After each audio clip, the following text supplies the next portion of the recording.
So, in this video, I would like to talk how you can understand or recognize that you are on twin flame journey, or is it a connection with soulmate. Soulmates, I actually can count on my fingers soulmates. The thing is, soulmate can be anyone. It can be your friend, it can be your children, it can be your parents, it can be complete stranger, it can be same gender, it can be opposite gender. I have met many soulmates. I can't say I met only one soulmate, but there has been many people with whom I connected straight away, and I knew that it feels like our souls know each other already for ages. It's just like this connection has been like click like that, and you talk with them like with person whom you know for 100 years. Twin flame, twin flame is not just a like soulmate. Twin flame is a little bit, and the same thing. Twin flame can be the same way. It can be anyone. It doesn't matter. It doesn't mean that always twin flame will be straight away in a love connection. For me, it happened to be a love connection as well. So my love connection, soulmate, and exclusively twin flame. So how did I recognize that Shane actually is my soulmate? For a simple fact, when it wasn't just like when we met, I felt like I know him for years and years, and all our communication was just going so easily, so smoothly, and everything like that. It was like, it felt like first time when I realized that it's something completely different is that when I looked at him, I saw in him myself. It felt like whatever he has, it seemed like what he has been going through in his life was nearly the same as what I was going through in my life. Of course, there is difference in details, but the main idea, what he experienced, I experienced too. The only difference was that maybe he experienced those things because he is younger than me, so in a way his journey is a little bit like I have my timeline, he has his own timeline, and it feels like he is like few steps behind me on these experiences simply because he is younger. I'm not saying that he's worse or that he doesn't understand things and everything else, because on a soul journey it only depends from you how quickly you recognize your own mistakes, how quickly you learn, how quickly you heal. That is the thing what can progress you faster, or it can delay your progression. It only depends from you how you understand and how you perceive all those things. So first time in my life when I looked at him, after already a while since we were like communicating and connecting and everything else, I was looking at him and I thought, oh my god, for the first time I feel that I'm in love in myself. Not like in an ego and pride way, but I saw in him not only the good traits, but his bad flaws as well.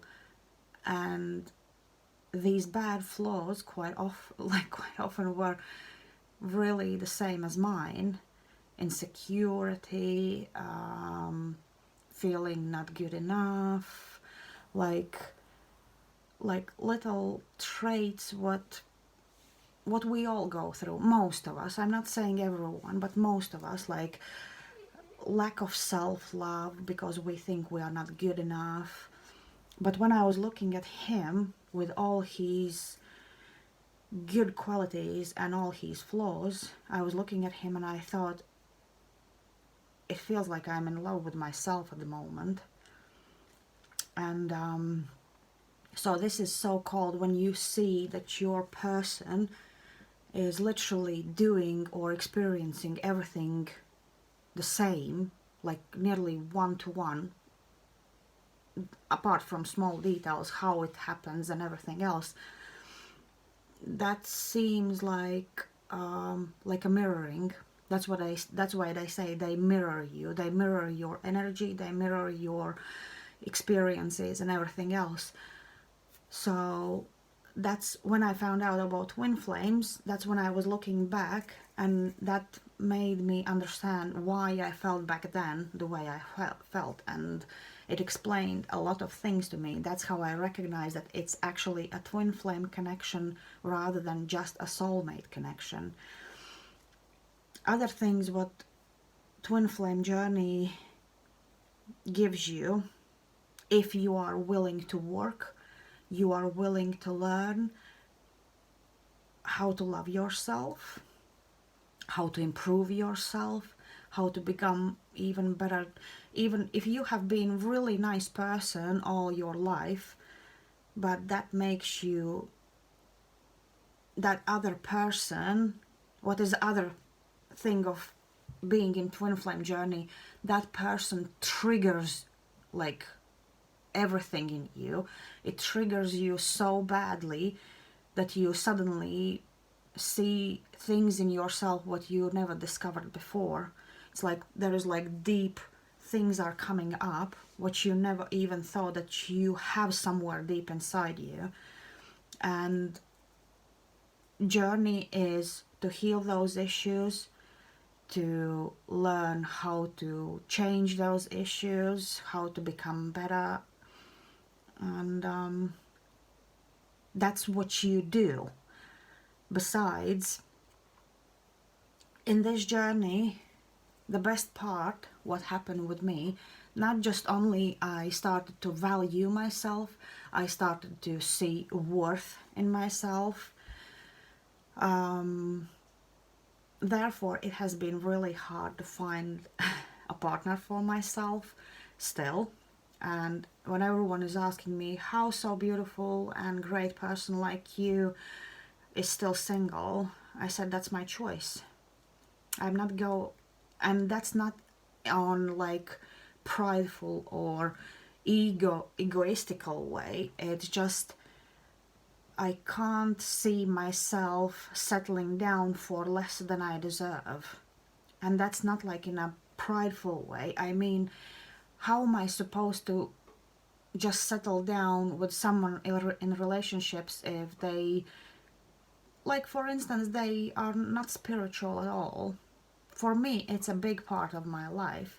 It's not like I can't push them to be that way, but if he is not even willing to listen about my opinions in regards to that, and he doesn't understand or even not doesn't try to understand my point of view, then what's the point even to build any relationship with a person like that? It's like you have to have something common. I mean, spirituality shouldn't be as just one common thing in between you two, even if the person is not spiritual. But if the person is willing to accept this part and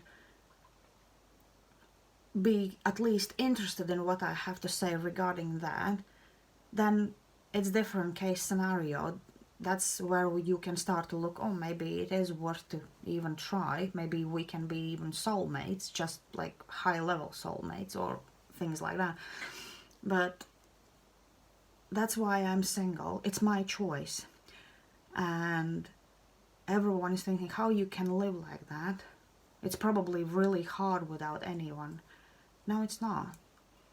I have been on my own. I had times during the first separation time. Oh, by the way, I didn't say in a previous video, I am in no connection with my twin flame again, simply because this time I withdrew my energy from him because I realized that it became again slightly toxic.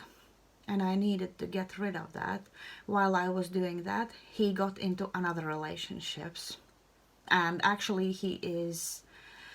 it's his choice, it's his karmic lesson what he has to go through.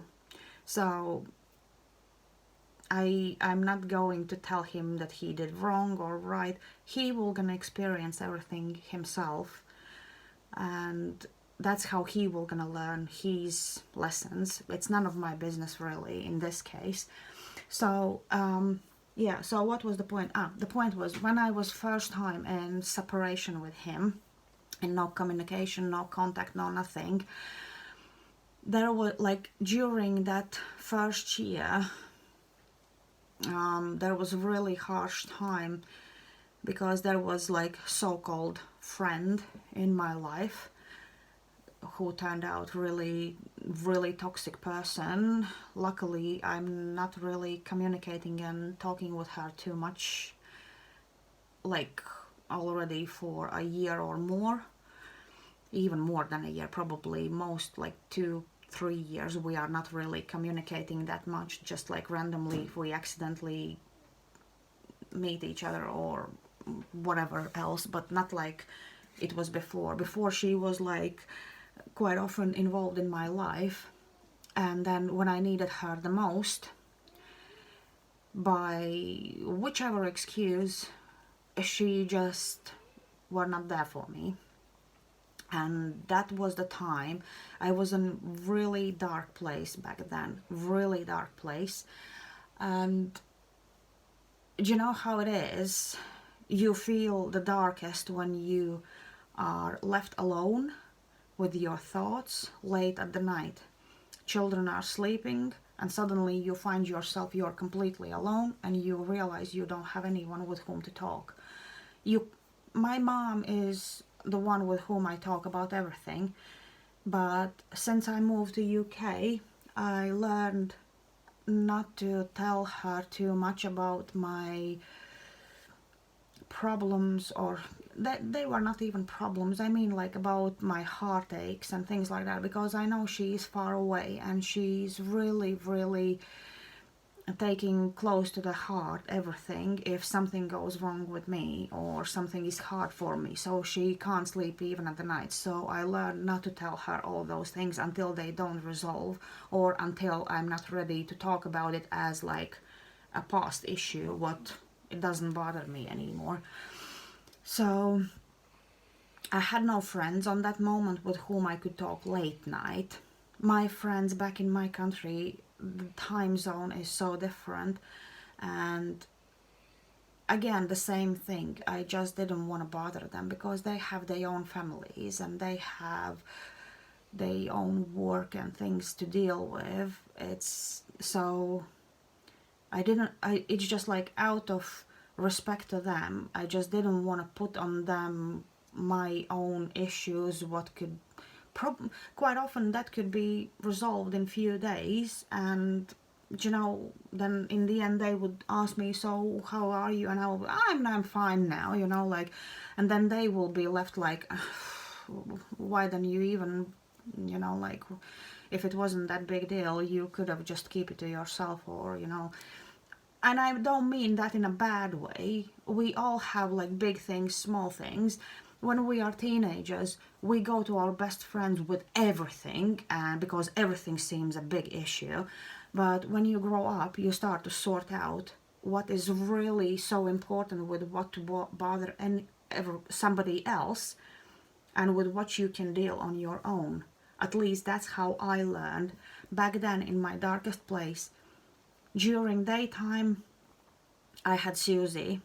She was my best rock, like my biggest rock, who always supported me in everything. We had so long talks, as much as we could afford during the work time. She was my rock back then. I think she's the only one who knew everything how I felt back then. And but again, she has family. She has even more kids than I have, and she had really busy life back then too. And I can't just call her like at 10 o'clock, 11 o'clock in the night, just because my thoughts are just all around my head and I don't know what to do and how to cope with them. So the best part about it was that I learned how to be on my own, how to deal with my thoughts on my own, and just simple, I accepted that being in silence and just with myself, with my thoughts, after a while, at first it was really huge, like so discomfortable feeling, and after a while I realized I feel perfectly fine on my own. And this is the moment, what I always say now, when there is like in 2020 this problem with COVID-19, when we have to sit in lockdown, being on our own or with household where we are, everyone's asking, how are you coping? I'm fine.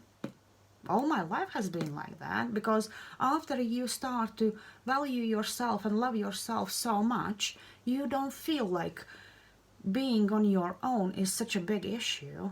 Yeah, time after time you get bored, you want to communicate with someone. That's when I message someone, or that's when I wrote something, or that's when I was maybe called someone. But if from all my mates, if they would find, like, look at their phones, they would see that I am one who nearly not ever message them. Not because I don't value them, I do value them, but I didn't feel the urge or need constantly write down, oh, are you okay? Oh, I don't feel great, or this or that. And I so used to that. My mom is far away. My sister lives in one sister lives in London, and she is in the same way as I am. She is fine with herself. We communicate time after time, but not more than that. It's like, and my other sister is back in my country as well, so all my life since I moved to UK in a way have been like a lockdown, so I don't have a problem with that. The only thing what I miss, it's my work. I do love my students and I do love to work, so this is the only thing what I really miss big time. I like to be really active and I miss that part really. So yeah, so I was talking about this fact that being so much comfortable with yourself that you actually don't need anyone. You don't need. I don't need anyone in my life. Like, I mean, not like as a friend or something. I don't need. I want. If I want someone in my life, then they are in my life. And those who are in my life, it's literally by my choice. If I will not gonna want them in my life, they will not gonna be in my life anymore. I know it sounds arrogant, but it's not actually arrogant. It's just self-love and self-worth, because you know how people are posting, oh, I just want a peaceful life with no drama, no stress, no nothing. But then choose it. Do it. It's only in your hands. You don't want a drama. Don't get involved in drama. You want a peaceful life. Be on your own. Enjoy your life on your own. Do what you want to do on your own, and you will see that you will gonna have a peaceful life with no problems whatsoever. And those who so quite often people are just shouting like loud things out loud and saying, oh, I want this, I want that, but they don't even mean that. They just say that. So in this twin flame journey, so far, the best part has been that I finally have started to value myself, love myself in a healthy way, not in an arrogant or like stupid way how some people do, and I am pretty much satisfied with being on my own as well. It's not a problem. It's not a problem at all. And when you reach that point, then you know that now you actually are ready to meet someone with whom you would like to spend your time together when you have your time. But other thing is, it's really hard to find someone because you value yourself that so much that you don't settle for anything less than you deserve. And I'm not saying that I feel now cursed or something. Yeah, the twin flame journey is like a blessing and as a curse in a way, but for myself, I have seen it as a blessing. I am really grateful that I actually got on this journey because it changed my life, my attitude, my perception, and literally my life upside down. And I'm glad, I'm grateful for that, and I always will be grateful for that. So it doesn't matter, will I gonna meet Shane again or not? Will we communicate again or not? Will we be together as friends or anything more or not? It doesn't really matter for me anymore. For me, what matters is that I finally am the person what was I supposed to be probably years ago. But as they always say, better later than never. And I feel perfectly fine with that. I'm glad. So twin flame journey is harsh, it's hard, but it's worth it. I know I keep on saying worth it and worth it. It's like in my previous videos, you probably have heard it many times and you think, gosh, just get some dictionary and learn some new words. But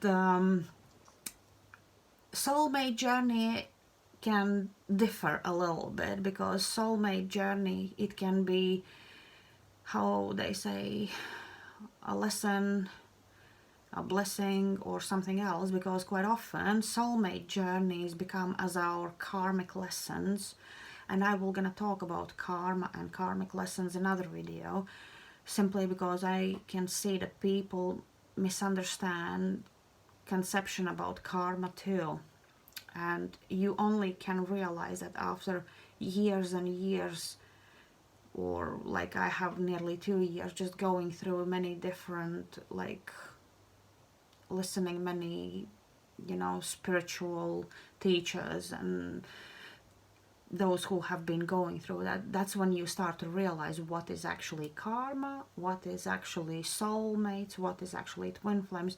And it's quite hard to understand, because at first you just put everything in a small boxes. This is this is that. It's not. It's a non-stop, continuous learning about all those things. Even I still, when I listen, I'm like, oh yeah, I never thought about that thing. And so in the end of the day, twin flame journey and the soulmate journey too is like a big lesson through whole your life, what never stops. And if somebody will gonna say that they have stopped, by the way, I think Natalie Artiga just recently said, when you will gonna realize when actually soul has stopped and they think, now I have learned everything, I think that's when you die. I don't know, is it true or not, but it sounded quite like, for adults, it sounded like, that could be the case, when you reach that level, when you sort of are in that level, when you think, oh yeah, that's it, I can't learn anything new, that's when that's it, that's your time off, you are gone. But no, that's one of the ideas. But I think everyone will gonna agree, it doesn't matter how long, but it takes learning non-stop. Same as with just normal life, non-stop. The older I get, the less I know. So it's a learning curve all the time, all the time. So right, I will see you in the next video.